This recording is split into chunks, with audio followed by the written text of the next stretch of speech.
একজন স্বামী নিজের স্ত্রীকে জিজ্ঞেস করছে, তুমি কেন নিজের পায়ে দাঁড়াতে চাও?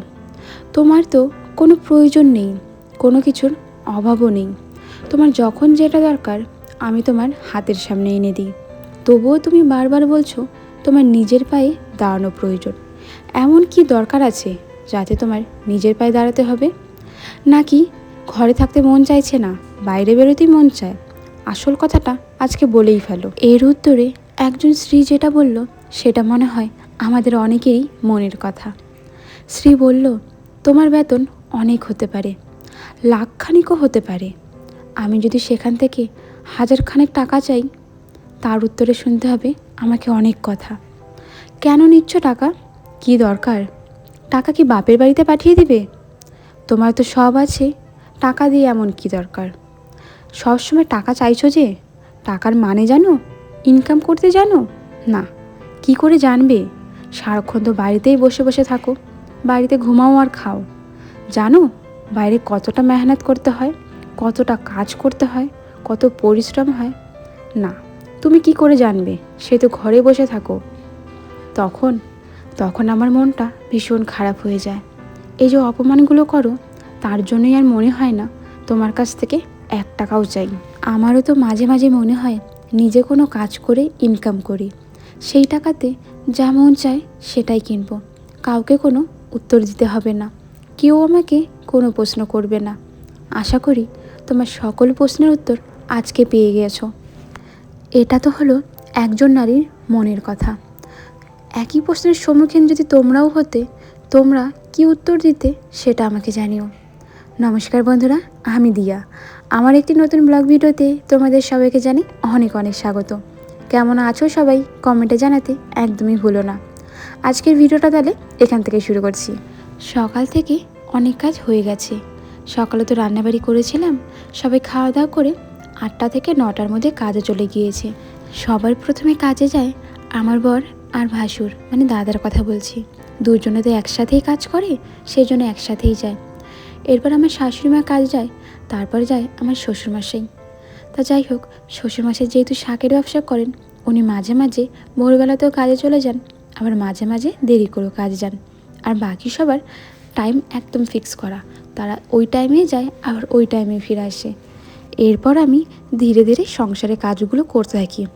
সবার প্রথমে আমি যেটা করি সেটা হলো বাসনগুলো ধুয়ে নিই।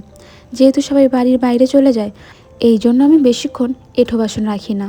আমি শুনেছি কেউ যদি বাড়িতে না থাকে তার এঁঠো বাসন ওভাবে রাখতে নেই, এতে নাকি অমঙ্গল হয়।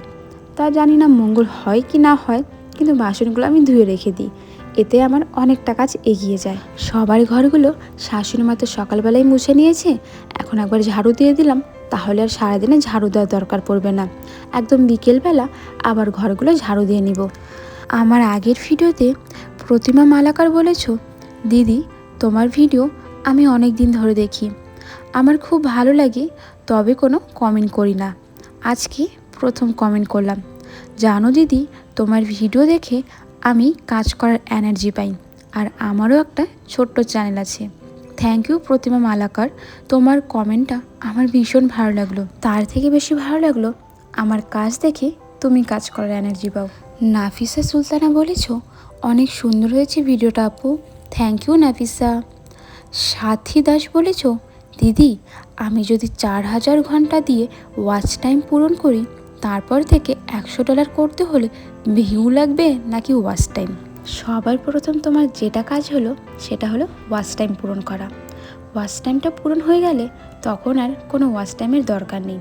হ্যাঁ, একটা ক্ষেত্রে দরকার আছে, সেটা হলো ভিডিও ভাইরাল করার জন্য।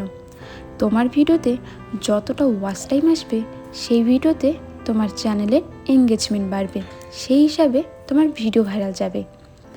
এখন যদি প্রথমে মনিটাইজ হয়, তারপর তো আমাদের প্রত্যেকের ইচ্ছে থাকে প্রথম পেমেন্ট পাওয়ার, সেই হিসাবে তোমাকে ভিউ আনতে হবে।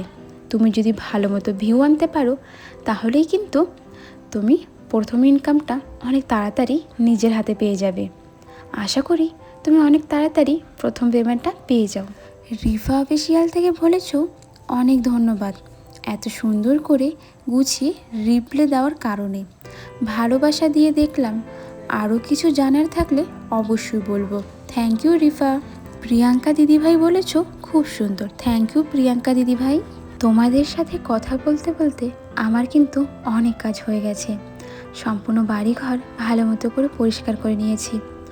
আমার মাথায় জানো মাঝে মাঝে না ভীষণ খুশকি হয়, ছোটোবেলা থেকে খুশকি হয়। এই জন্য কী করি, মাঝে মাঝে না চুলে নিম পাতা দিই। নিম পাতা দিলে খুশকি না আমার অনেকটা কমে যায়। আমাদের বাড়িতেই তো নিম গাছ আছে, সেই নিম গাছটা ভালো মতো করে বাটা করে নিয়ে মাথার মধ্যে দিই।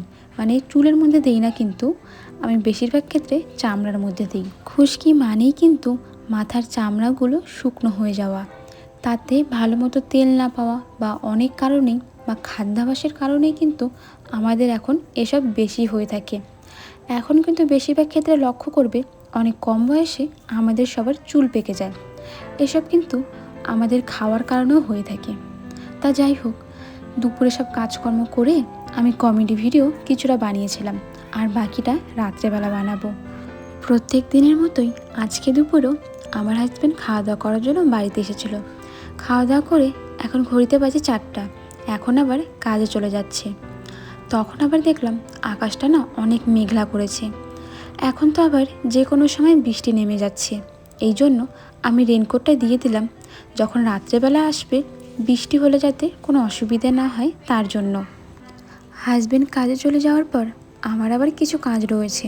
ওই যেগুলো আমি কাজ সকালে করেছিলাম, ঘরগুলো একবার ঝাড়ু দিব, উঠানটাও একবার ঝাড়ু দিয়ে নিব। আর যেই জামা কাপড়গুলো উঠিয়েছিলাম সেগুলো তো আবার গুছিয়ে রাখতে হবে। আর যেগুলো শুকায়নি সেগুলো রান্নাঘরের নিচে যেই টিনটা আছে সেখানে দিয়ে রেখে দিব। হাওয়ার আর বাতাসে কিছুটা হলেও শুকিয়ে যাবে।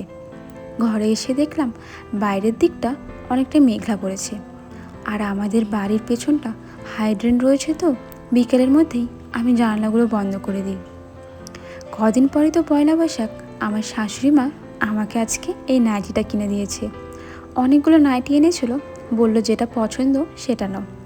আমার এই কালারটা ভীষণ ভালো লেগেছে। আরও কিছু কালার ছিল, কিন্তু সেগুলো সাদা হওয়ার জন্য নিলাম না। আমাদের কুয়ার জল যেহেতু ভালো না, একদম আয়রনে ভর্তি, এই জন্য সবসময় ডিপ কালারের জিনিস নিয়ে থাকি আমি। তো চলো বন্ধুরা, আজকের ভিডিওটা এখানেই শেষ করি। তোমাদের সাথে দেখা হবে নতুন ভিডিওতে, নতুনভাবে, নতুন গল্পের সাথে। একটা কথা মনে রেখো, গল্পের কিন্তু কোনো শেষ নেই। আজ তাহলে আসি, সবাইকে টাটা।